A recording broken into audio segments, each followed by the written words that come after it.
GRPS is the state's 8th largest public school district with nearly 15,000 students and just under 1,100 teachers. But those numbers could change if the district doesn't get some help with their budget shortfall. We're looking at a $1.1 billion shortfall in the state school aid fund, which is for the 2019-2020 school year that ends in less than a week and a half.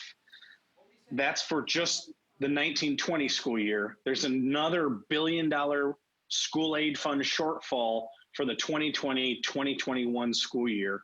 So we are looking at the single largest per pupil cut in our recent history of $650 per student, which is the equivalent of nearly $11 million for Grand Rapids Public Schools. You may be asking yourself, how did this happen?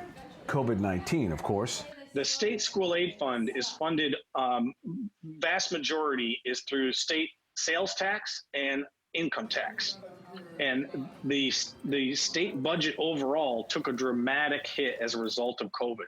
You can imagine with the stay-at-home order that went into effect March 12th, all the way through present day, there's just significantly less revenue collected through state sales tax and state income tax. It's why GRPS and many other schools in Michigan are preparing for the worst when finalizing their 2021 budgets. And so the total jobs impacted in this proposed budget is 102 individuals.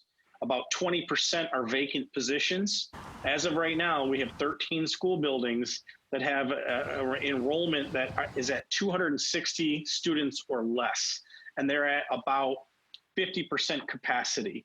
And so the Board of Education is who we need to seek direction from. But, you know, if we were to do school closures, we're probably looking at 2 or 3 or 4 schools that we'd need to close. And that list of those 13 is where we're turning to for our recommendations. While GRPS is facing layoffs and building closures, they're also hopeful that help is on the way. The legislature, the governor, and our federal government has put us in a very difficult spot to have to pass these budgets with so many uncertainties. We are hopeful that the federal funding will be granted the flexibility. We are hopeful that there will be additional round of federal funding. We are hopeful that the state will use a portion of their rainy day fund to backfill these budget deficits. But barring any clear direction, we are forced to have to pass these budgets by June 30th, and that's what our board is scheduled to do. Now the board meets tonight at 6:30 and now says closures will not be a part of their budget plan. It plans to make deeper cuts to the central office instead. Governor Whitmer is expected to release her return to school roadmap tomorrow. Stay with Fox 17 for updates on returning to the classroom both on air and online. We'll bring you updates as they happen.